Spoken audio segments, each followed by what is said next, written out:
नमस्कार दोस्तों, मेरा नाम है हितेश और स्वागत करता हूं आज की इस वीडियो में। दोस्तों, आज हम बात करने वाले हैं लगभग 100 क्वेश्चन डिस्कस करेंगे साइंस के, जो आपको हर प्रकार के टीचिंग एग्जाम्स, चाहे वो रीट हो, सी टेट का हो, या फिर एच टेट हो, या फिर कोई भी पात्रता परीक्षा हो, या फिर कोई भी टीचिंग एग्जाम हो, सभी जगह आपके काम आने वाले हैं।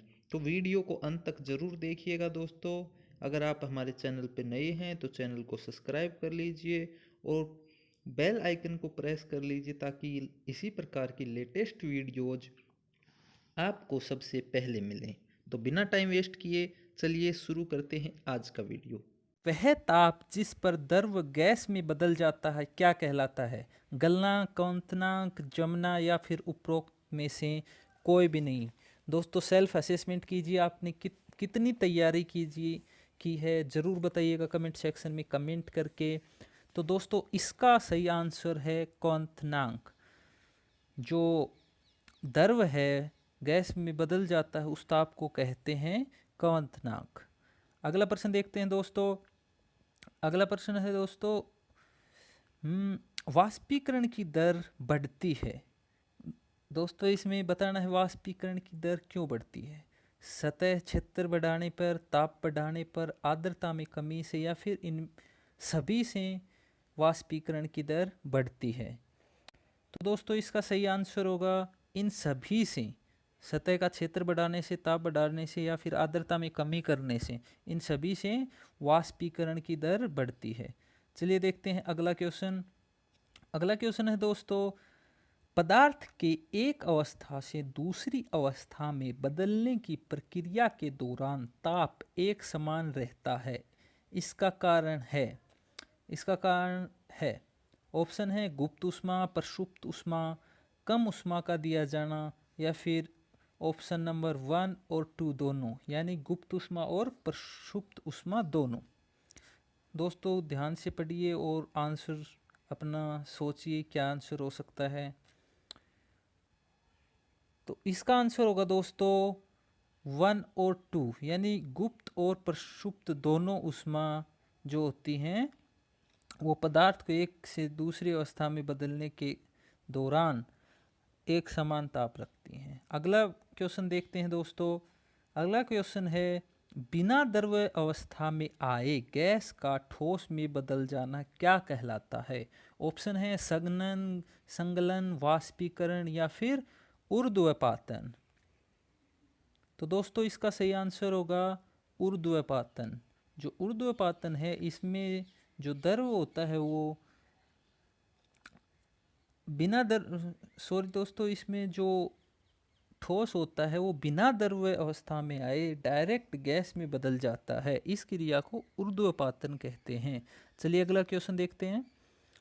अगला क्वेश्चन है दोस्तों, शुद्ध जल का गलनांक कितना होता है?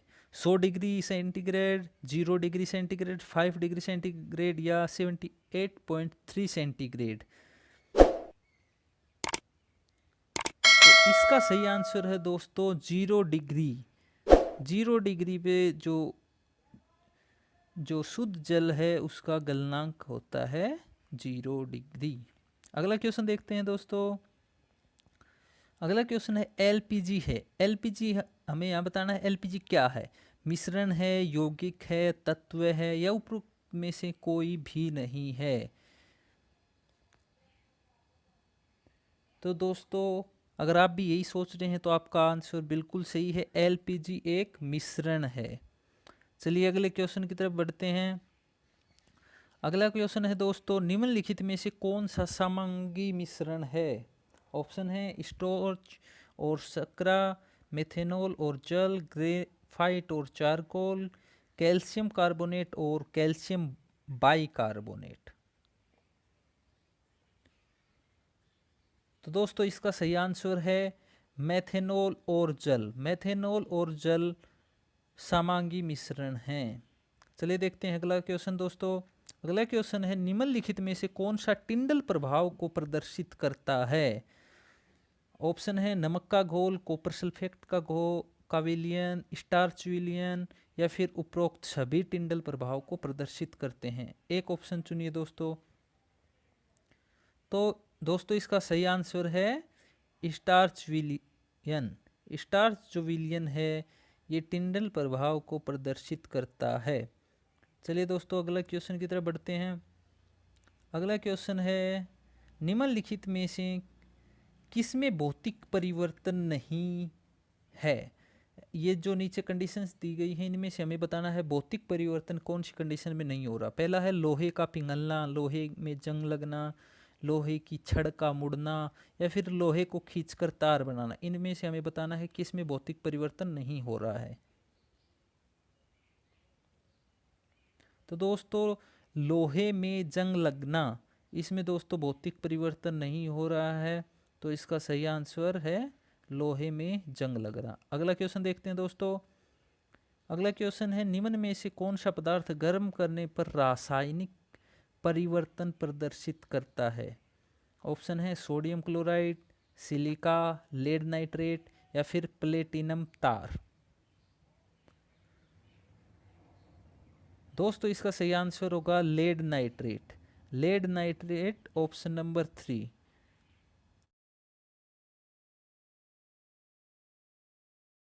समुद्री जल से नमक किस विधि द्वारा पृथक करते हैं। ऑप्शन है अपकेंद्रीकरण विधि, आसवन विधि, क्रिस्टलीकरण विधि या फिर उपरोक्त में से सभी। तो दोस्तों इसका आंसर है क्रिस्टलीकरण विधि। क्रिस्टलीकरण विधि के द्वारा समुद्री जल से नमक को अलग किया जाता है। चलिए दूसरे क्वेश्चन की तरफ बढ़ते हैं। अगला क्वेश्चन है दोस्तों भाप आसवन पृथक करने के लिए प्रयोग होता है। ऑप्शन है नींबू का तेल, चंदन की लकड़ी का तेल, एनिलीन, उपरोक्त सभी। तो दोस्तों इसका आंसर होगा उपरोक्त सभी। यानी जो भाप आसवन पृथक करने के लिए नींबू का तेल भी प्रयोग होता है, चंदन की लकड़ी का तेल भी प्रयोग होता है और एनिलीन भी प्रयोग होता है। तो इसका ऑप्शन होगा ऑप्शन नंबर 4 उपरोक्त सभी। चलिए अगले क्वेश्चन की तरफ बढ़ते हैं।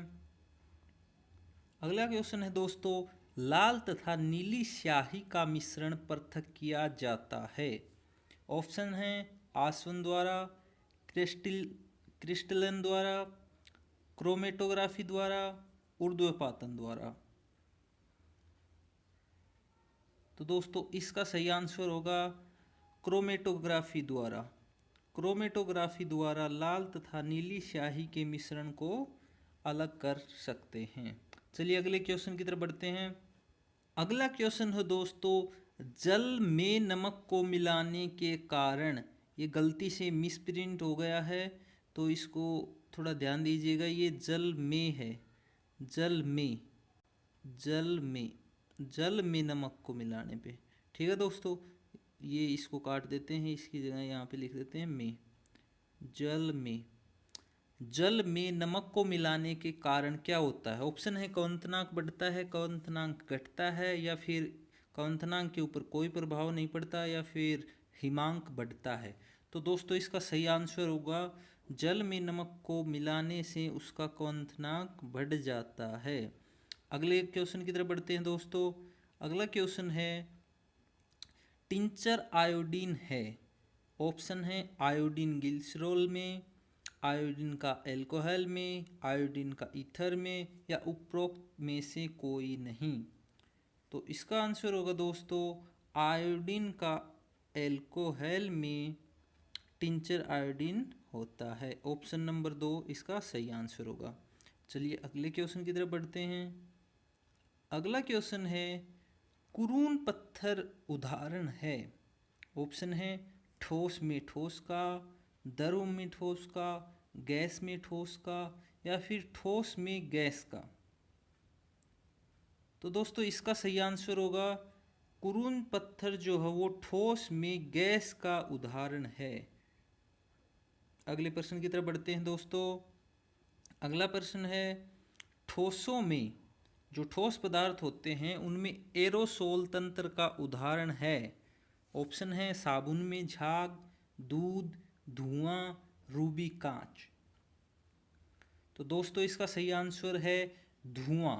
धुआं जो है वो ठोसों में एरोसोल तंत्र का उदाहरण है। इसका होगा ऑप्शन नंबर 3 आंसर सही। चलिए अगले क्वेश्चन की तरफ बढ़ते हैं। अगला क्वेश्चन है दोस्तों, धातु वे तत्व हैं जिनमें धनायन बनाने की प्रवृत्ति होती है, ऋणायन बनाने की प्रवृत्ति होती है, या फिर हथौड़े से पीटने पर छोटे छोटे कणों में टूट जाने का गुण होता है, या फिर लास्ट ऑप्शन है विद्युत तथा उष्मा के कुचालक होने का गुण होता है। दोस्तों ध्यान से देखिए ऑप्शंस को, और इनका 8 नंबर क्वेश्चन जो है धातु वे तत्व हैं, इसका सही आंसर होगा धातु धनायन बनाने की प्रकृति वाले होते हैं।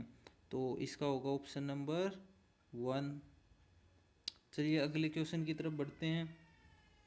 अगला क्वेश्चन है दोस्तों, निम्न में से कौन सा गुण धातुओं द्वारा सामान्यतया प्रदर्शित नहीं होता है? ऑप्शन है विद्युत चालकता, ध्वनिकता, चमकहीनता या फिर तन्यता।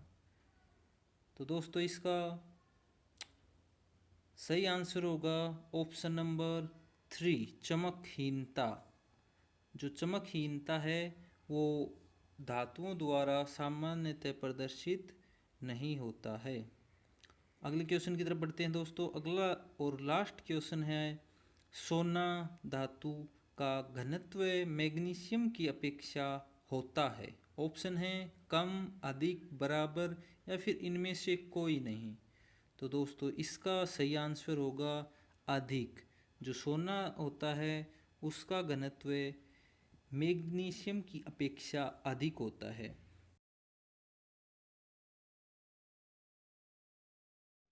निम्न में से कौन सी धातु शीतल व गर्म दोनों दशाओं में जल से अभिक्रिया नहीं करती? दोस्तों क्वेश्चन को एक बार फिर से रिपीट कर देता हूँ मैं।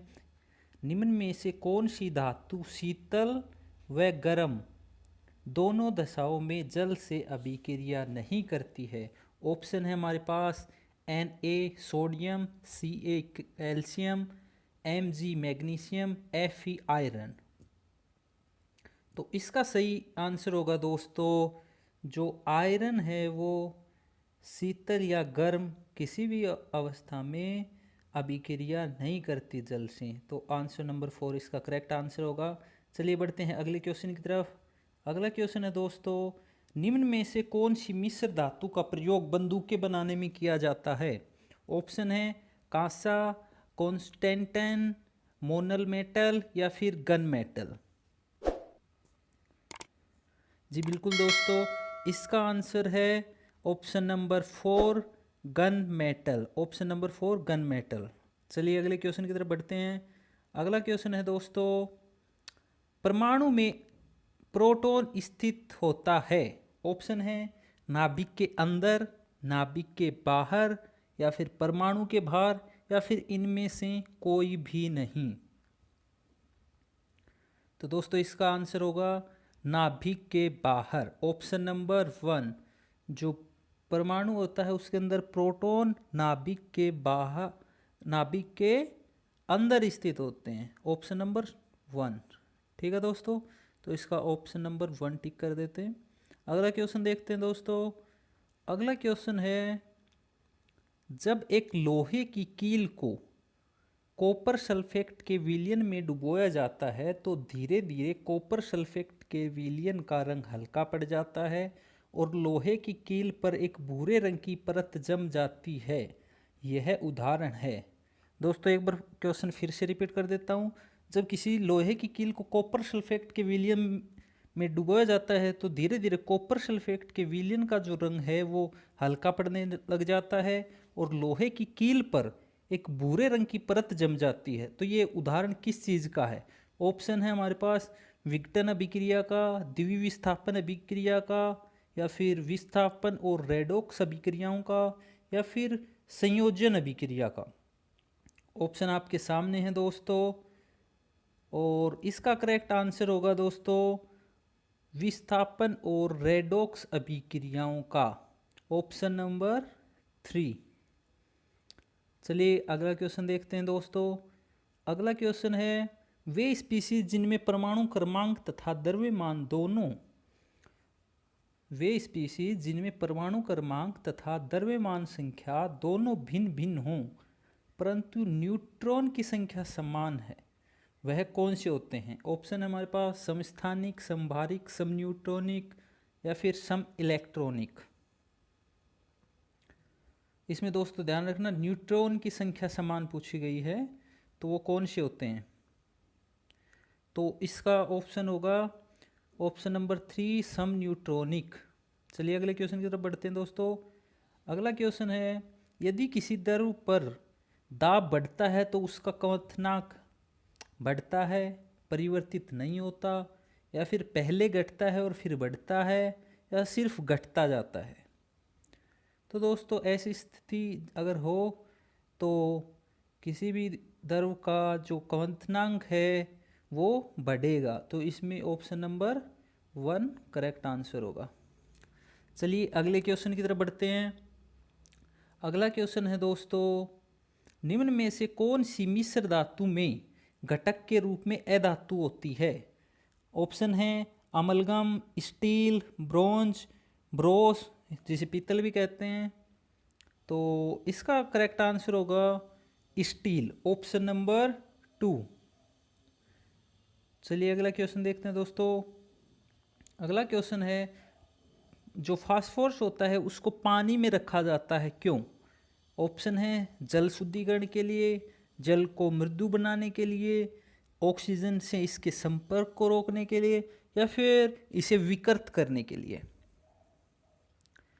तो दोस्तों इसका करेक्ट आंसर होगा, जो फास्फोरस होता है उसको पानी में इसलिए रखा जाता है ताकि ऑक्सीजन से इसका संपर्क रोका जा सके, ऑप्शन नंबर 3।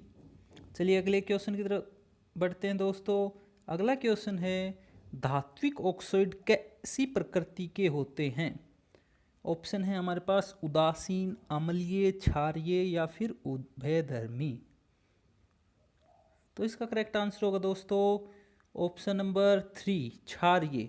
जो धात्विक ऑक्साइड होते हैं वो क्षारीय प्रकृति के होते हैं। चलिए अगला क्वेश्चन देखते हैं दोस्तों। अगला क्वेश्चन और लास्ट क्वेश्चन है आज की सीरीज का, निम्नलिखित में से कौन सा विषमांगी मिश्रण है? ऑप्शन हमारे पास स्टेनलेस स्टील, आयोडीन युक्त नमक, गुब्बारों में भरी हवा या फिर पीतल। तो दोस्तों आयोडीन युक्त जो नमक है वो यहाँ पे क्या है? विषमांगी मिश्रण है। ऑप्शन नंबर 2 इसका करेक्ट आंसर होगा। जब जल तरल से गैसीय चरण में रूपांतरित होता है तब निम्नलिखित में से कौन सा एक बदलाव होता है? कणों की दूरी में बदलाव, कणों के रंग में बदलाव, कणों के आकार में बदलाव या फिर कणों की संरचना में बदलाव। दोस्तों जब जल जो होता है द्रव से गैसीय अवस्था में परिवर्तित होता है तो उसके कणों की दूरी में बदलाव होता है, मतलब ऑप्शन 1 है कणों की दूरी में बदलाव। तो यहाँ ऑप्शन 1 करेक्ट आंसर है।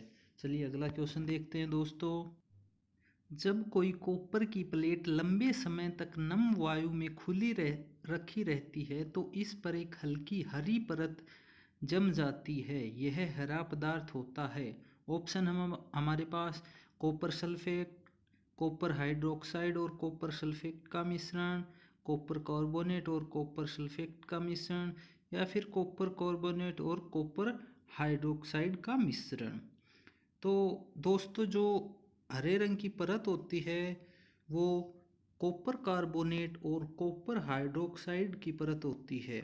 तो इसमें ऑप्शन नंबर जो 4 है वो बिल्कुल सही होगा। अगला क्वेश्चन देखते हैं दोस्तों। अगला क्वेश्चन है,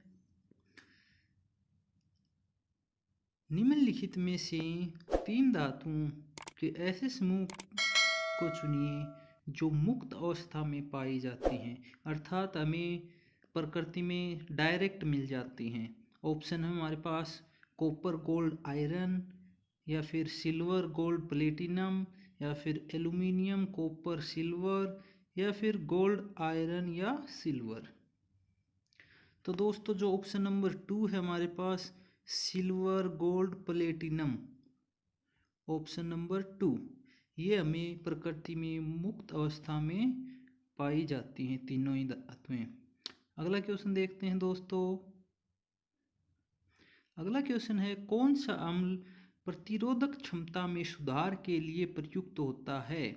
जो ये अम्ल दिए गए हैं इनमें से कौन सा अम्ल है जो शरीर की प्रतिरोधक क्षमता बढ़ाने में प्रयुक्त किया जाता है? ऑप्शन हमारे पास नाइट्रिक अम्ल, एस्कोर्बिक अम्ल, फॉर्मिक अम्ल या लैक्टिक अम्ल। तो दोस्तों जो एस्कोर्बिक अम्ल होता है वो शरीर की प्रतिरोधक क्षमता बढ़ाने के काम आता है। Option number 2 is correct answer. चलिए अगले क्वेश्चन की तरफ बढ़ते हैं दोस्तों। अगला क्वेश्चन है, बिच्छू के डंक में उपस्थित अम्ल कौन सा होता है? ऑप्शन है लैक्टिक अम्ल, सल्फ्यूरिक अम्ल, फॉर्मिक अम्ल या फिर मैलिक अम्ल। दोस्तों जो बिच्छू का डंक होता है या जो यही लगा लीजिए बिच्छू का डंक होता है उसमें फॉर्मिक अम्ल होता है। Option number 3 is correct answer. अगले क्वेश्चन की तरफ बढ़ते हैं दोस्तों। अगला क्वेश्चन है, तांबे के बर्तनों में खट्टे पदार्थ जैसे इमली हो गया, नींबू हो गया, इस प्रकार के पदार्थ नहीं रखने चाहिए क्योंकि ऑप्शन हमारे पास, तांबे के बर्तन में रखने पर ये पदार्थ कड़वे हो जाते हैं, तांबे से अभिक्रिया करने पर उनका संक्षारण करते हैं, या फिर तांबे के बर्तन को काला कर देते हैं, या फिर तांबे के बर्तन में रखने पर ये पदार्थ सड़ जाते हैं। ध्यान से देख लीजिए, प्रश्न को दोबारा देख लीजिए दोस्तों। तो जो बताया गया है कि तांबे के बर्तन में खट्टे पदार्थ क्यों नहीं रखने चाहिए, इसका सीधा सा कारण ये है कि जो खट्टे पदार्थ होते हैं वो तांबे के साथ अभिक्रिया करके उनका संक्षारण कर देते हैं। तो यहाँ पे ऑप्शन नंबर जो 2 है वो बिल्कुल करेक्ट आंसर है, ऑप्शन नंबर 2। चलिए अगले क्वेश्चन की तरफ बढ़ते हैं दोस्तों। अगला क्वेश्चन है, अम्ल धातु बाई कार्बोनेटों से क्रिया करके उत्पन्न होते हैं। जो अम्ल धातु हैं, अम्ल हैं, वो धातु बाई कार्बोनेटों से क्रिया करके उत्पन्न होते हैं। ऑप्शन है H2 गैस, ये H2 नीचे आएगा, इनमें लिखने में थोड़ा करेक्शन है दोस्तों। H2 gas, O2 gas, CO2 gas या फिर N2 gas, hydrogen, oxygen, carbon dioxide या फिर नाइट्रोजन गैस। तो दोस्तों इसका सही आंसर होगा option number 3, carbon dioxide gas.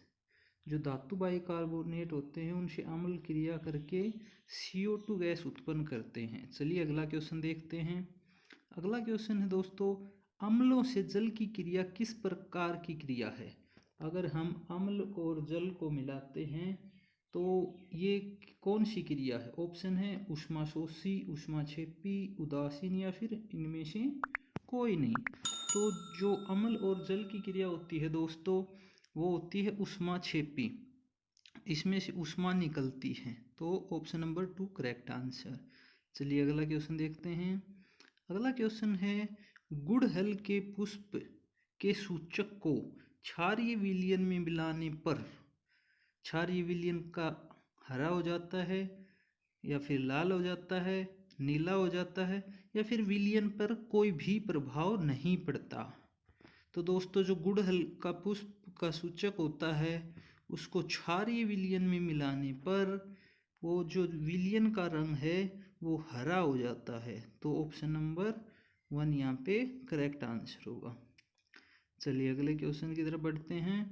अगला और लास्ट क्वेश्चन है, निम्न में से किसका उपयोग दृष्टिहीन छात्रों के लिए एक अम्ल क्षार सूचक के रूप में किया जाता है? ऑप्शन है लिटमस, हल्दी, वेनिला जूस या पिटूनिया की पत्तियां। तो दोस्तों इसका आंसर होगा वेनिला का जूस। जो वेनिला का जूस है इसको जो दृष्टिहीन छात्र होते हैं उनके लिए अम्ल क्षार सूचक के रूप में प्रयोग किया जाता है। Option number 3।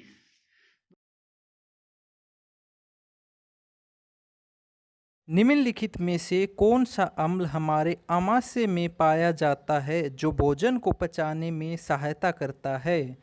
ऑप्शन है हाइड्रोक्लोरिक अम्ल HCl, सल्फ्यूरिक अम्ल, नाइट्रिक अम्ल या फिर सल्फ्यूरिक अम्ल प्लस नाइट्रिक अम्ल दोनों। तो इसका करेक्ट आंसर होगा दोस्तों HCl। जो हाइड्रोक्लोरिक अम्ल होता है वो भोजन को पचाने में सहायता करता है। ऑप्शन नंबर 1 करेक्ट आंसर होगा। अगला क्वेश्चन देखते हैं दोस्तों। अगला क्वेश्चन है अम्लीय मिट्टी के उपचार के लिए प्रयुक्त यौगिक है। ऑप्शन है HNO3, CaOH2, CaCO3 या फिर इनमें से कोई भी नहीं। HNO3 होता है दोस्तों नाइट्रिक अम्ल, CaOH2 होता है कैल्शियम हाइड्रोक्साइड, CaCO3 होता है कैल्शियम कार्बोनेट। तो इसमें जो अम्लीय मिट्टी के उपचार में दोस्तों प्रयुक्त किया जाता है वो है calcium hydroxide CaOH2। Option number 2 यहाँ करेक्ट आंसर होगा। चलते हैं अगले क्वेश्चन की तरफ दोस्तों। अगला क्वेश्चन है अपमार्जक रासायनिक रूप से मिलकर बने होते हैं। ऑप्शन है पेट्रोलियम हाइड्रोकार्बन से, केरोसिन से, साबुन से या ऑक्सैलिक अम्ल से। तो जो अपमार्जक होते हैं वो बने होते हैं दोस्तों पेट्रोलियम हाइड्रोकार्बन से। ऑप्शन नंबर यहाँ 1 करेक्ट होगा। आगे देखते हैं। अगला क्वेश्चन है दोस्तों रामू एक किसान है जिसके खेत की मिट्टी काली है एवं मौसम गर्म है। वह अपने खेत में किस प्रकार की रेशे प्रदान करने वाले पौधों को उगा सकता है? यहाँ दिया गया है काली मिट्टी है और जो मौसम है वो गर्म है। तो जो ऑप्शन है हमारे पास वो है जूट, कॉटन, कोकोनट या फिर फूल। तो यहाँ जो कंडीशन दी गई है उसके हिसाब से दोस्तों कॉटन यहाँ पे करेक्ट आंसर होगा। रामू अपने खेत में कॉटन के पौधे उगा सकता है।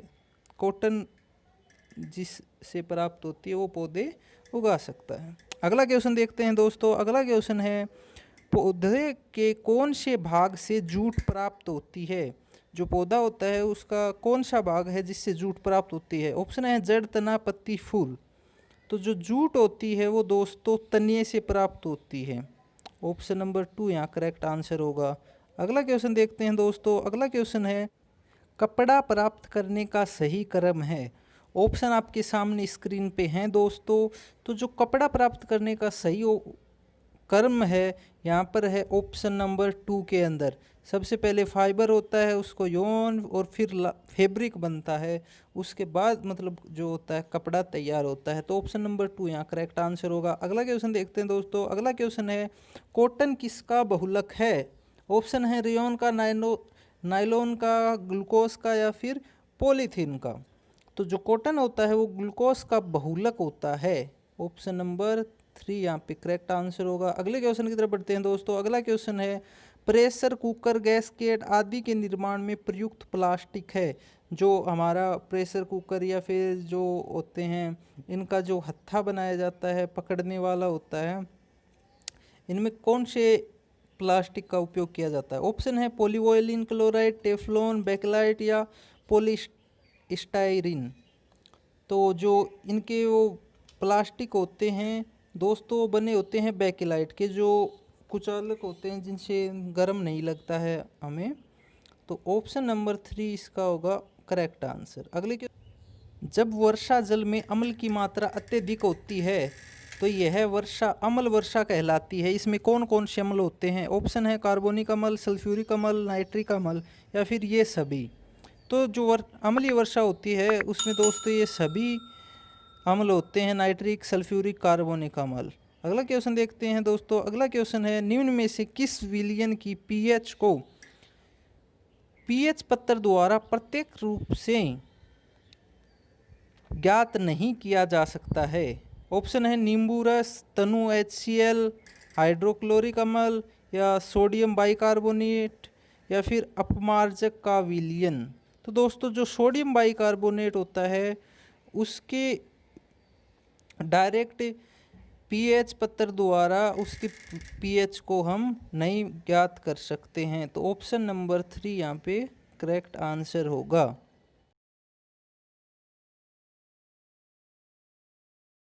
एक डॉक्टर अति अम्लता का उपचार करने हेतु एक दवाई देता है। इस दवाई में मुख्य संघटन क्या है?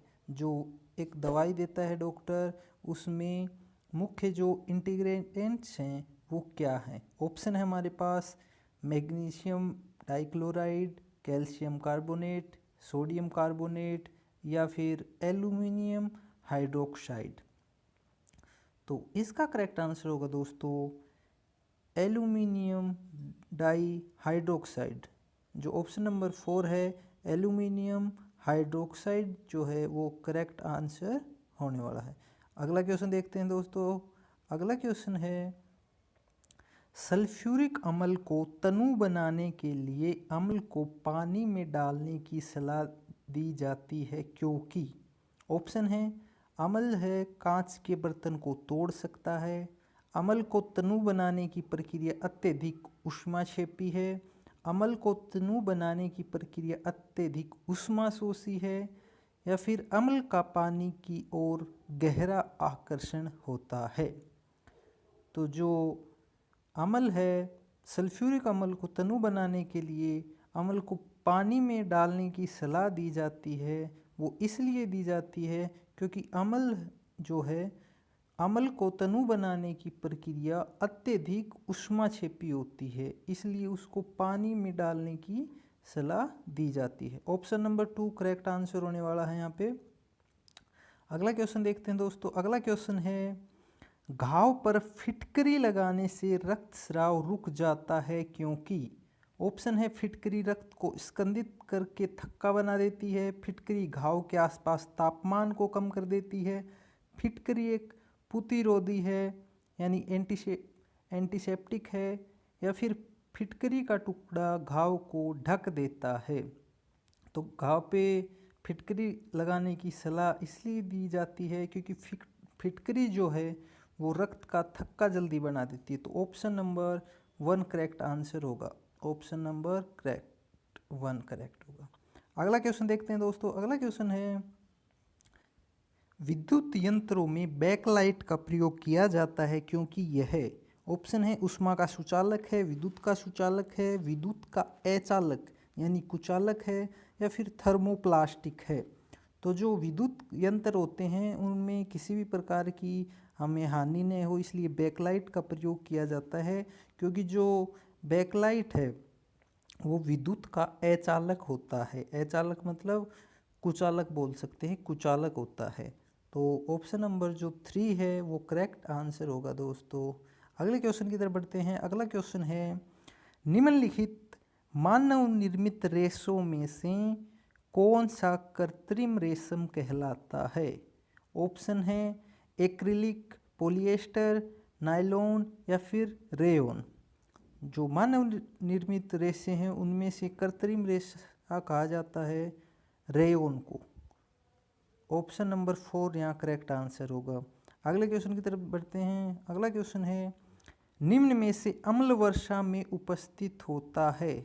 कौन सा एसिड जो है वो अम्ल वर्षा में उपस्थित होता है? ऑप्शन है सल्फ्यूरिक एसिड, नाइट्रस एसिड या कार्बोनिक एसिड या कार्बोक्सिलिक एसिड। तो जो अम्ल वर्षा होती है, एसिड रेन होती है, उसके अंदर होता है वो होता है नाइट्रस एसिड। ऑप्शन नंबर 2 यहाँ पे करेक्ट ऑप्शन होगा। अगला क्वेश्चन देखते हैं दोस्तों। अगला क्वेश्चन है नीचे दिए गए ऑक्साइड में से किसका जलीय विलयन नीले लिटमस का रंग लाल कर देगा? ऑप्शन है copper oxide, iron oxide, magnesium oxide, sulphur dioxide. तो इनमें से जो ऑप्शन है इनमें से किसका ऑक्साइड है वो जलीय विलयन में नीले लिटमस के रंग को लाल कर देगा? तो जो सल्फर डाइऑक्साइड है उसका वो जलीय विलयन में नीले लिटमस को लाल करने की क्षमता रखता है। तो यहाँ जो पूछा गया है उसके अकॉर्डिंग ऑप्शन नंबर 4 यहाँ करेक्ट आंसर होगा, सल्फर डाइऑक्साइड। अगले क्वेश्चन की तरफ बढ़ते हैं दोस्तों। अगला क्वेश्चन है प्लास्टिक के सामान्य विशिष्ट गुण हैं। ऑप्शन है प्लास्टिक जो है वो टिकाऊ, विद्युत के सुचालक, अनअभिक्रियाशील होते हैं। ऑप्शन नंबर 2 है टिकाऊ, उष्मा के सुचालक, अनअभिक्रियाशील होते हैं।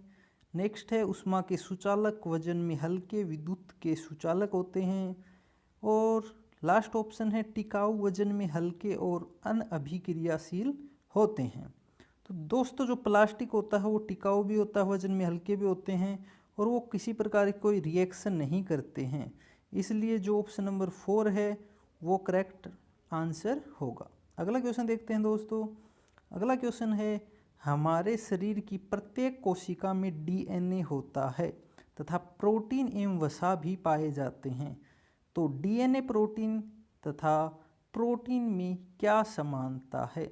ऑप्शन है सभी में अम्ल होता है, सभी अकार्बनिक हैं, सभी लवण है या सभी में क्षार होता है। तो जो डीएनए और डीएनए प्रोटीन तथा जो सामान्य प्रोटीन होता है उसमें समानता ये है कि दोनों में ही यानी सभी जो प्रोटीन होते हैं उनमें अम्ल पाया जाता है। ऑप्शन नंबर 1 यहाँ पे करेक्ट आंसर होगा। अगले क्वेश्चन की तरफ चलते हैं। अगला क्वेश्चन है टार्टरिक अम्ल पाया जाता है। ऑप्शन है इमली में, कच्चे आमों में, अंगूरों में या फिर उपरोक्त सभी में। तो जो टार्टरिक अम्ल है वो इमली में पाया जाता है दोस्तों, कच्चे आमों में भी, अंगूरों में भी। तो ऑप्शन नंबर 4 यहाँ पे करेक्ट आंसर होगा, उपरोक्त सभी में।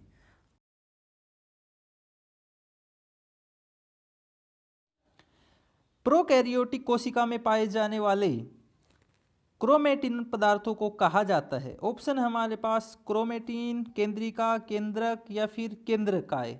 तो जो इस प्रकार के जो क्रोमेटिन पदार्थ होते हैं प्रोकैरियोटिक कोशिकाओं में उनको कहा जाता है केंद्रकाय। ऑप्शन नंबर हमारे पास जो करेक्ट होगा वो होगा ऑप्शन नंबर 4, बिल्कुल इसका करेक्ट आंसर हो जाएगा। नेक्स्ट क्वेश्चन देखते हैं। अगला क्वेश्चन है दोस्तों निम्न में से किस वायु प्रदूषक के कारण मनुष्य में तंत्रिका तंत्र संबंधी रोग होता है? ऑप्शन है सीसा, कैडमियम, पारा या फिर सिलिका। तो जो मनुष्य के तंत्रिका तंत्र संबंधी जो रोग है वो दोस्तों होता है सीसा से। ऑप्शन नंबर 1 इसका करेक्ट आंसर होगा। दोस्तों ये कुछ क्वेश्चन है मैंने इंग्लिश में भी दिए गए हैं, तो अगर आप इंग्लिश मीडियम से बिलोंग करते हैं तो इंग्लिश में भी इसका पढ़ सकते हैं। ऑप्शन नंबर ए इसका करेक्ट आंसर होगा। अगले क्वेश्चन की तरफ बढ़ते हैं। अगला क्वेश्चन दोस्तों पीवीसी के बहुलीकरण द्वारा प्राप्त किया जाता है, यानी पीवीसी का जब बहुलीकरण किया जाता है तो कौन सा पदार्थ प्राप्त होता है, कौन सा ये? ऑप्शन है स्टाइरिन, विनाइल क्लोराइड, एसिटिलीन या फिर प्रोपेन। तो जो पीवीसी का बहुलीकरण किया जाता है तो हमें प्राप्त होता है विनाइल क्लोराइड, यानी ऑप्शन नंबर 2 इसका बिल्कुल करेक्ट आंसर हो जाएगा। अगले क्वेश्चन की तरफ बढ़ते हैं दोस्तों। नेक्स्ट क्वेश्चन है निम्न में से कौन से समवर्ती अंग हैं? ऑप्शन है समानता और अक्रियाशील, जिनमें यानी कि समानता हो और अक्रियाशील हो। दूसरा है कार्यात्मक रूप से समान। नेक्स्ट है संरचनात्मक एवं कार्यात्मक समानता वाले। नेक्स्ट है संरचनात्मक समानता वाले। तो जो समवर्ती होते हैं दोस्तों वो होते हैं कार्यात्मक रूप से समान, यानी ऑप्शन नंबर जो सेकंड है हमारे पास ये इसका बिल्कुल करेक्ट आंसर हो जाएगा। नेक्स्ट क्वेश्चन की बात कर लेते हैं। अगला क्वेश्चन है थाइलाक्वाइडस समूह को कहा जाता है। ऑप्शन है ग्राना, लेमिली, स्ट्रोमा या फिर मैट्रिक्स। तो जो थाइलाक्वाइडस समूह है उसको दोस्तों कहा जाता है, वो कहा जाता है ग्राना, यानी ऑप्शन नंबर 1 इसका करेक्ट आंसर होगा। नेक्स्ट क्वेश्चन की बात कर लेते हैं। अगला क्वेश्चन है विच of the following gases will एफ्यूज out of football bladder most quickly, यानी निम्नलिखित में से कौन सी गैस सबसे अधिक तेजी से फुटबॉल ब्लैडर से बाहर निकलेगी? ऑप्शन है N2O2, हीलियम या फिर H2। तो जो ऑप्शन नंबर 4 है हमारे पास H2, ये बिल्कुल करेक्ट आंसर होगा, हाइड्रोजन। अगले क्वेश्चन की तरफ बढ़ते हैं दोस्तों। नेक्स्ट क्वेश्चन है, किस प्रकार की झिल्ली नहीं होती? ऑप्शन है जीवाणु, माइटोकॉन्ड्रिया, वायरस या फिर अमीबा। तो ऑप्शन नंबर जो 3 है वायरस, इसमें झिल्ली नहीं होती। ऑप्शन नंबर 3 इसका करेक्ट आंसर होगा। नेक्स्ट क्वेश्चन देखते हैं। आगे है, क्लोरोप्लास्ट के भीतर पाए जाने वाले तरल युक्त गुहा को कहा जाता है? ऑप्शन है मैट्रिक्स, स्ट्रोमा, कोशिका रस या फिर क्रिस्टी। तो जो क्लोरोप्लास्ट होता है उसके अंदर जो तरल युक्त गुहा होता है उसको दोस्तों कहा जाता है स्ट्रोमा, यानी कि ऑप्शन नंबर 2 करेक्ट आंसर होगा। अगले क्वेश्चन को देखते हैं। अगला क्वेश्चन है, जीव द्रव्य किससे मिलके बनी होती है? ऑप्शन है कोशिका द्रव्य और केंद्रक, कोशिका द्रव्य और माइटोकॉन्ड्रिया से, केंद्रक और केंद्रिका से या फिर केंद्रक और अंतःप्रद्रवी जालिका से। तो दोस्तों जीव द्रव्य जो होती है वो बनी होती है कोशिका द्रव्य और केंद्रक से मिलके, यानी ऑप्शन नंबर 1 इसका करेक्ट आंसर हो जाएगा। नेक्स्ट क्वेश्चन है, तारक राशिमया किस कोशिकांग से संबंधित है? ऑप्शन है रसधानी, अंतःप्रद्रव्य जालिका, केंद्रक, सेंट्रोसोम। तो जो तारक राशिमया होती है वो बिलोंग करती है सेंट्रोसोम से, यानी ऑप्शन नंबर हमें जो सही है वो होगा ऑप्शन नंबर 4। नेक्स्ट क्वेश्चन की बात कर लेते हैं। अगला क्वेश्चन है दोस्तों, एक शुष्क सेल में एनोड में होता है, यानी शुष्क सेल का जो एनोड होता है वो किससे बना होता है? ऑप्शन है जिंक, कैडमियम, कॉपर या फिर ग्रेफाइट। तो शुष्क सेल का जो एनोड है वो बना होता है दोस्तों किसका? जिंक का। ऑप्शन नंबर 1 करेक्ट होगा। नेक्स्ट बात कर लेते हैं, सिट्रस कैंकर क्या होता है? ऑप्शन है नींबू का एक रोग, नींबू का एक प्रसिद्ध कीट या फिर नींबू की एक प्रजाति या फिर इनमें से कोई भी नहीं। तो ये दोस्तों एक नींबू में लगने वाला रोग है। ऑप्शन नंबर 1 करेक्ट आंसर हो जाएगा। अगले क्वेश्चन की तरफ बढ़ते हैं। अगला क्वेश्चन दोस्तों, पौधों में कोशिकाओं को संरचनात्मक दृढ़ता प्रदान करता है, जो स्ट्रक्चर है उसकी दृढ़ता कौन प्रदान करता है? ऑप्शन है क्लोरोप्लास्ट, लिपिड, सेलुलोज या फिर प्रोटीन। तो दोस्तों जो सेलुलोज होता है वो दृढ़ता प्रदान करने के काम आता है। तो ऑप्शन नंबर 3 इसका बिल्कुल करेक्ट आंसर हो जाएगा। नेक्स्ट बात करते हैं, ओरिजिन ऑफ स्पीसीज किसने लिखी? ये बुक का नाम है ओरिजिन ऑफ स्पीसीज। ये थोड़ा लिखने में करेक्शन है, इसका नाम है ओरिजिन ऑफ स्पीसीज। किसने लिखी? ऑप्शन है लेमार्क ने, डीब्रीज ने, जे मेडल ने या फिर चार्ल्स डार्विन ने। तो जो ओरिजिन ऑफ स्पीसीज लिखी थी दोस्तों वो लिखी थी चार्ल्स डार्विन ने। ऑप्शन नंबर 4 इसका करेक्ट आंसर हो जाएगा। नेक्स्ट बात कर लेते हैं, गोल्जी उपकरण नहीं पाए जाते हैं, किस में नहीं पाए जाते हैं? ऑप्शन है आरबीसी, नीलहरित शैवाल, प्रोकैरियोटिक या फिर सभी, किसी में भी नहीं पाए जाते। तो ऑप्शन नंबर जो 2 है ये सही आंसर होगा दोस्तों। इसका थोड़ा कन्फ्यूजन है, यहाँ पे कुछ और ऑप्शन था, ये गलत है, इसको आप कैंसिल कर सकते हैं। नेक्स्ट क्वेश्चन की बात कर लेते हैं इसमें, क्योंकि कभी कभार लिखने में, टाइपिंग में गलती हो जाती है। नेक्स्ट क्वेश्चन की बात करते हैं, एक अश्व शक्ति में लगभग कितने वोट होते हैं? तो जो एक अश्व शक्ति होती है उसमें दोस्तों 746 वोट के बराबर क्षमता होती है। तो 746 वोट हमें दिया गया है ऑप्शन नंबर 2 में। ऑप्शन नंबर 2 इसका करेक्ट आंसर हो जाएगा। नेक्स्ट क्वेश्चन की बात कर लेते हैं। अगला क्वेश्चन है, अंतःप्रद्रव्य जालिका की बाहरी झिल्ली के ऊपर अवस्थित रहते हैं। ऑप्शन है राइबोसोम, सेंट्रोसोम, लाइसोसोम, माइटोकॉन्ड्रिया। तो जो अंतःप्रद्रव्य जालिका होती है उसकी बाहरी झिल्ली पर उपस्थित होते हैं वो हैं राइबोसोम, यानी ऑप्शन नंबर 1 इसका करेक्ट आंसर हो जाएगा। नेक्स्ट बात करते हैं। अगला क्वेश्चन है, समजात अंग कौन से होते हैं? पहले क्वेश्चन में हमने थोड़ी देर पहले देखा था कि समवर्ती अंक कौन से होते हैं, अब पूछा गया है समजात अंक कौन से होते हैं। तो समजात अंक ऑप्शन है कार्य में समान, व्यवहार में समान, परिवर्धन में समान या फिर उद्भव में समान। तो दोस्तों समजात अंग होते हैं जिनका उद्भव समान होता है। ऑप्शन नंबर 4 इसका करेक्ट आंसर हो जाएगा। अगले क्वेश्चन की तरफ बढ़ते हैं। अगला क्वेश्चन है रंगहीन एवं व्हाइट पेलेस्टिड को कहा जाता है या फिर कहते हैं। ऑप्शन है ल्यूकोप्लास्ट, क्रोमोप्लास्ट या फिर इनोन या फिर क्लोरोप्लास्ट। तो ऑप्शन नंबर जो फर्स्ट है ल्यूकोप्लास्ट, इसको कहा जाता है क्या, ल्यूकोप्लास्ट। ऑप्शन नंबर 1 करेक्ट होगा। अगले क्वेश्चन की तरफ पढ़ते हैं। अगला क्वेश्चन है दोस्तों एलपीजी एक हाइड्रोकार्बन है जिसमें किसका मिश्रण होता है, यानी ब्लैंक मिश्रण होता है। पूछा गया किसका मिश्रण होता है। ऑप्शन है प्रोपेन और ब्यूटेन, एथेन और प्रोपेन, एथेन और ब्यूटेन या फिर मीथेन और ब्यूटेन का। तो जो एलपीजी गैस होती है दोस्तों उसमें मिश्रण होता है प्रोपेन और ब्यूटेन का। ऑप्शन नंबर 1 यहाँ पे करेक्ट आंसर हो जाएगा। अगले क्वेश्चन को देख लेते हैं। अगला क्वेश्चन है मेट्रोपॉलिटन नगरों में प्रदूषण का प्रमुख स्रोत क्या है। ऑप्शन है रेडियोधर्मी पादप, स्वचालित वाहन, उद्योग या फिर कीटनाशक। तो जो मेट्रोपॉलिटन सिटी होती हैं दोस्तों उनमें कीटनाशक जो होते हैं वो बहुत ज़्यादा होते हैं। इन जो ऑप्शन दिए गए हैं इनके आधार पर तो सबसे जो मेन स्रोत होता है वो कीटनाशक होते हैं। अगली बात कर लेते हैं अगले क्वेश्चन की। अगला है वसा एवं कोलेस्ट्रॉल संश्लेषण में भाग लेता है। ऑप्शन है लाइसोसोम, चिकनी अंतःप्रद्रव्य जालिका या फिर खुरदरी अंतःप्रद्रव्य जालिका या फिर गोल्जी काय।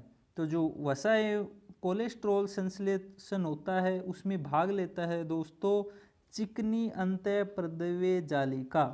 जो चिकनी अंतःप्रद्रव्य जालिका होती है वो संश्लेषण में भाग लेती है। नेक्स्ट क्वेश्चन की तरफ बढ़ते हैं। अगला क्वेश्चन दोस्तों बेरिलियम सल्फेट ब्रैकेट के कारण पानी में घुलनशील कम घुलनशील है, यानी ऑप्शन दिए गए हैं क्यों जो बेरिलियम सल्फेट है वो किसके कारण पानी में कम घुलनशील है। ऑप्शन है उच्च ज्वलनशील ऊर्जा के कारण या फिर विघटन की निम्न ऊर्जा के कारण या फिर निम्न ज्वलनशील ऊर्जा के कारण या फिर आयनिक बंध के कारण। तो दोस्तों जो बेरिलियम सल्फेट है वो उच्च ज्वलनशील ऊर्जा होती है उसके कारण वो पानी में कम घुलता है, कम घुलनशील होता है। तो ऑप्शन नंबर 1 इसका करेक्ट आंसर होगा। अगले क्वेश्चन की बात कर लेते हैं। अगला क्वेश्चन है दोस्तों राइबोसोम बना होता है। ऑप्शन है डीएनए और प्रोटीन से, आरएनए एवं डीएनए से या फिर आरएनए और प्रोटीन से या फिर डीएनए और लिपिड से। तो दोस्तों जो राइबोसोम होता है वो बना होता है आरएनए और प्रोटीन से। ऑप्शन नंबर 3 इसका करेक्ट आंसर हो जाएगा।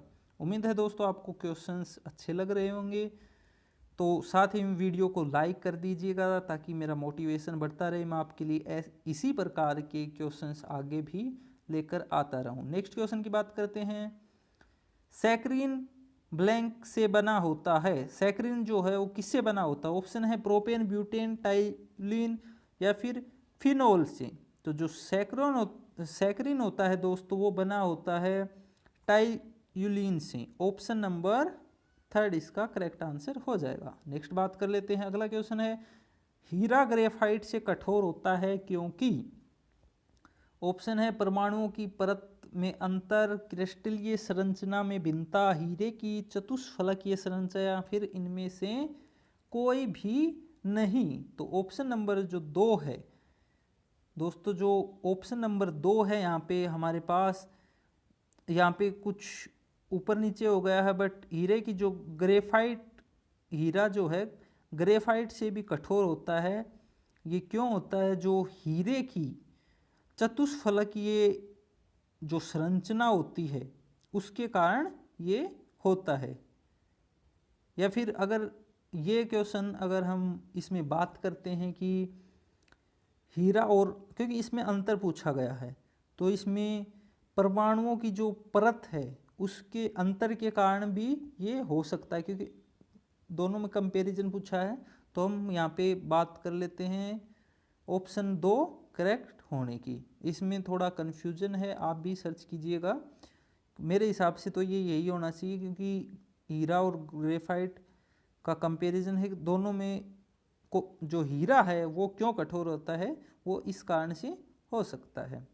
आगे चलते हैं नेक्स्ट क्वेश्चन की तरफ। अगला क्वेश्चन है दोस्तों, in which of the following states maximum iron are found, यानी किस अवस्था में अधिकतम लो अयस्क पाया जाता है।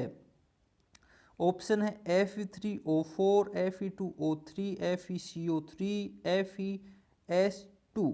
तो जो अधिकतम लौह अयस्क पाया जाता है, यानी किसके साथ सबसे ज़्यादा पाया जाता है आयरन जो होता है, वो सबसे ज़्यादा पाया जाता है दोस्तों FeO3 इसके रूप में। एक मिनट, ये FeO3 के रूप में सबसे ज़्यादा पाया जाता है। नेक्स्ट बात कर लेते हैं, अगला क्वेश्चन है, उस प्रणाली का नाम क्या है जो पूर्व ऐतिहासिक काल की सामग्रियों की अवधि तय करने के लिए रेडियोधर्मिता का प्रयोग करती है। ऑप्शन है carbon dating, deuterium dating, radium dating, uranium dating. तो जो पुरानी ऐतिहासिक चीज़ें होती हैं उनकी कितने साल पुरानी है, ये प्रयोग मतलब पता लगाने के लिए उपयोग किया जाता है, वो होता है कार्बन डेटिंग। यानी ऑप्शन नंबर 1 इसका करेक्ट आंसर हो जाएगा।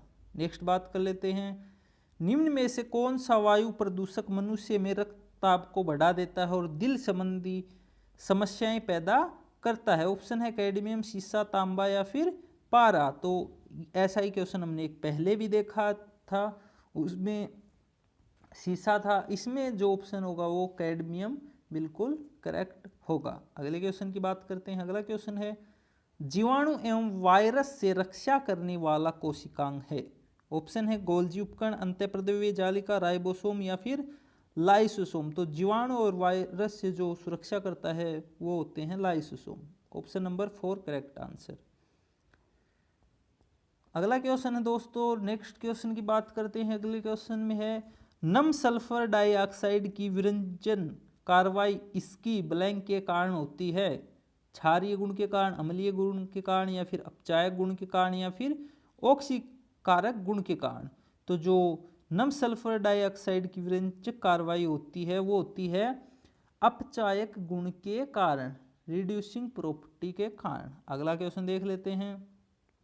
ये क्वेश्चन बनाने का मकसद यही है दोस्तों, ताकि क्योंकि थ्योरी पढ़ने से बहुत कम आपके माइंड में जाता है, और क्वेश्चंस को अगर बार बार आप सुनेंगे तो क्वेश्चंस डायरेक्टली पूछे जाते हैं, तो आपके एग्जाम में पर्सन सही होने के चांसेस ज़्यादा बन जाते हैं। नेक्स्ट क्वेश्चन है, केंद्रक द्रव्य में पाई जाने वाली महीन धागों के जाल को क्या कहते हैं।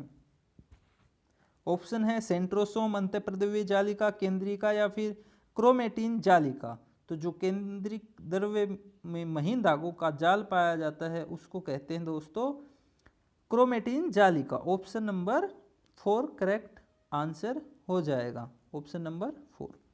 अगला क्वेश्चन है, निम्न में से कौन एक वाहन प्रदूषण का वाहक नहीं है। जो ऑप्शन दिए गए हैं इनमें से कौन सा एक वाहन प्रदूषण का भाग नहीं है। ऑप्शन है H2CO, NO2, SO2।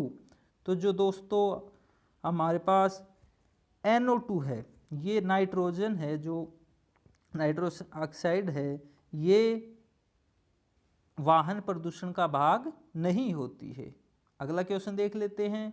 अगला क्वेश्चन दोस्तों, सीमेंट को ब्लैंक के साथ कठोर बनाया जाता है। सीमेंट में क्या मिलाया जाता है जिससे वह कठोर हो जाती है। ऑप्शन है निर्जलीकरण के द्वारा कठोर, जल का विघटन के साथ, जल योजन और जल का विघटन के कारण या फिर बहुलीकरण के कारण। तो सीमेंट को जो है दोस्तों जल योजन और जल के विघटन के साथ कठोर बनाया जाता है। अगले क्वेश्चन की तरफ बढ़ते हैं। अगला क्वेश्चन है, कोशिका के रस धानियां को चारों ओर से घेरने वाली झिल्ली को क्या कहते हैं। ऑप्शन है क्रोमोप्लास्ट, कोशिका झिल्ली, कोशिका भित्ति या टोनोप्लास्ट। तो जो कोशिका के रस धानियां को चारों तरफ से घेरने वाली झिल्ली होती है दोस्तों उसको कहते हैं tonoplast. Option number 4 correct answer होगा। अगले क्वेश्चन की तरफ बढ़ते हैं। अगला क्वेश्चन है दोस्तों, बेकिंग सोडा का रासायनिक नाम क्या है? बेकिंग सोडा का रासायनिक नाम क्या है? ऑप्शन है sodium nitrate, sodium carbonate, sodium nitrite या फिर सोडियम बाइकार्बोनेट। तो जो सोडियम बाइकार्बोनेट है ये बेकिंग सोडा का रासायनिक नाम है। अगले क्वेश्चन की तरफ बढ़ते हैं। अगला क्वेश्चन है, कोशिका झिल्ली बनी होती है? ऑप्शन है लिपिड और प्रोटीन की, प्रोटीन लिपिड की या फिर इनमें से किसी की भी नहीं। तो दोस्तों जो लिपिड और प्रोटीन है उसकी कोशिका झिल्ली बनी होती है। ये क्वेश्चन आपको पहले भी दिखाई दिया होगा, ये फिर से आपका ताकि रिवीजन हो जाए इसलिए डाला गया है। अगला क्वेश्चन है, पेलिस्टिड और माइटोकॉन्ड्रिया में क्या समानताएं हैं? ऑप्शन है राइबोसोम की, डीएनए की उपस्थिति की या धुरी झिल्ली से घिरी संरचना की या फिर सभी समानताएं हैं। तो जो पेलिस्टिड और माइटोकॉन्ड्रिया होता है इनमें ये सभी समानताएं होती है। तो ऑप्शन नंबर जो 4 है वो करेक्ट आंसर हो जाएगा। नेक्स्ट क्वेश्चन की बात कर लेते हैं, नाल और रुस्का ने किस चीज की खोज किया है? ये व्यक्तियों के नाम है, तो इन्होंने किस चीज की खोज की है? ऑप्शन है केंद्रक की, इलेक्ट्रॉन माइक्रोस्कोप की, कोशिका झिल्ली की या फिर कोशिका भित्ति की। तो जो दोस्तों इलेक्ट्रॉन माइक्रोस्कोप है उनकी इन्होंने खोज की थी। ऑप्शन नंबर 2 करेक्ट होगा। अगले क्वेश्चन की तरफ बढ़ते हैं। अगला क्वेश्चन है, भारत की शिवालिक पहाड़ियों में निम्न में से कौन से मानव के जीवाश्म का पता चला था? ऑप्शन है हमारे पास पिथेरैकेथ्रोप्स, सिनेथ्रोप्स, जिंजेथ्रोप्स या फिर रामपिथोपस। तो जो भारत की शिवालिक पहाड़ियाँ हैं उनमें जो जीवाश्म मिले थे उनसे दोस्तों पता चला था जो रामपिथोपस होते हैं उन मानव का पता चला था। Option number 4। नेक्स्ट क्वेश्चन की बात कर लेते हैं। अगला क्वेश्चन है, केंद्रक और कोशिका द्रव्य के बीच पदार्थों का आदान प्रदान किसके द्वारा होता है? ऑप्शन है केंद्रक छिद्र, कोशिका झिल्ली, तारकाय या फिर केंद्रक झिल्ली। तो दोस्तों जो केंद्रक और कोशिका द्रव्य के बीच में आदान प्रदान होता है वो होता है केंद्रक छिद्र के द्वारा। ऑप्शन नंबर 1 करेक्ट आंसर होगा। अगले क्वेश्चन की तरफ बढ़ते हैं। अगला क्वेश्चन है, मीनामाता महामारी जिनके कारण 1965 में जापान में अनेक लोग मरे थे पानी में, इसके प्रदूषण के कारण हुई। तो ऑप्शन है सीसा के कारण, पारद कारण, फ्लोराइड कारण या फिर डीडीटी के कारण। तो दोस्तों जो फ्लोराइड है इसके कारण मीनामाता महामारी फैली थी। अगले क्वेश्चन की तरफ बात कर लेते हैं। अगला क्वेश्चन है, शुष्का छिपाक विटामिन की कमी से होता है, यानी शुष्का छिपाक जो है वो कौन से विटामिन की कमी से होता है? ऑप्शन हमारे पास vitamin C, vitamin A, vitamin K, vitamin D. तो ये जो रोग है ये होता है विटामिन ए की कमी के कारण, विटामिन ए, यानी ऑप्शन नंबर 2 करेक्ट आंसर होगा। अगला है, झिल्लिक युक्त कोशिकांग पाए जाते हैं? ऑप्शन है जीवाणु में, प्रोकैरियोटिक में, वायरस में या फिर यूकैरियोटिक में। तो जो झिल्ली युक्त कोशिकांग होते हैं दोस्तों वो पाए जाते हैं यूकैरियोटिक में। ऑप्शन नंबर 4 इसका करेक्ट आंसर होगा। अगले क्वेश्चन की तरफ बढ़ते हैं। अगला क्वेश्चन है, निम्नलिखित में से कौन सा जैव निम्नीकरण ये है? ऑप्शन है प्लास्टिक, पॉलीथीन, पारा या फिर रबड़।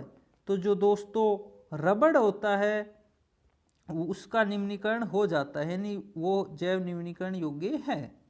अगले तरफ बढ़ते हैं। अगला क्वेश्चन है, निम्नलिखित में से कौन एक कार्बोहाइड्रेट है? ऑप्शन है गन्ना की चीनी, तारपीन, नायलॉन या फिर हाइड्रोजन पेरोक्साइड। तो जो पूछा गया है कौन एक कार्बोहाइड्रेट है, तो कार्बोहाइड्रेट है इसमें गन्ना की जो चीनी होती है उसमें कार्बोहाइड्रेट पाया जाता है। नेक्स्ट क्वेश्चन की बात कर लेते हैं। अगला क्वेश्चन है, जब रासायनिक बंधन बनता है तो क्या होता है? ऑप्शन है ऊर्जा हमेशा अवशोषित होती है, नेक्स्ट है अवशोषित होने की तुलना में अधिक ऊर्जा उत्सर्जित होती है या फिर ऊर्जा हमेशा उत्सर्जित होती रहती है, ये सेम। फिर है ऊर्जा को न तो छोड़ा जाता है और न ही अवशोषित किया जाता है। तो दोस्तों जब रासायनिक बंधन बनता है तो ऊर्जा हमेशा अवशोषित होती है, यानी ऑप्शन नंबर 1 इसका करेक्ट आंसर होगा। नेक्स्ट बात कर लेते हैं, कैरेट सोने में शुद्ध सोने का अनुपात क्या है, यानी सॉरी ये है 18 कैरेट जो गोल्ड होता है उसमें सोने का अनुपात कितना होता है। तो जो दोस्तों जो 18 कैरेट सोना होता है, आपने सुना होगा 24 कैरेट सोना, इसी प्रकार 18 कैरेट सोने में शुद्ध सोने का अनुपात पूछा गया है। तो 18 कैरेट सोने में अगर आप कैलकुलेशन करेंगे तो होगा 75% सोना। नेक्स्ट बात कर लेते हैं, लाइसोसोम को सर्वप्रथम किसने देखा था। ऑप्शन है हुक ने, गोल्जी ने, विर्चे ने या फिर डी दुवे ने। तो सबसे पहले लाइसोसोम को देखा था दोस्तों डी दुवे ने। ऑप्शन नंबर 4 करेक्ट आंसर होगा। अगले क्वेश्चन की तरफ बढ़ते हैं। अगला क्वेश्चन है दोस्तों, वह एंजाइम जो ग्लूकोज को एथिल अल्कोहल में परिवर्तित करता है। ऑप्शन है डायस्टेस, जाइमेस, इन्वर्टेस या फिर माल्टेज। तो जो एंजाइम है वो होगा दोस्तों जाइमेस, जो ग्लूकोज को एथिल अल्कोहल में परिवर्तित कर देता। ऑप्शन नंबर 2 बिल्कुल करेक्ट आंसर हो जाएगा हमारे पास।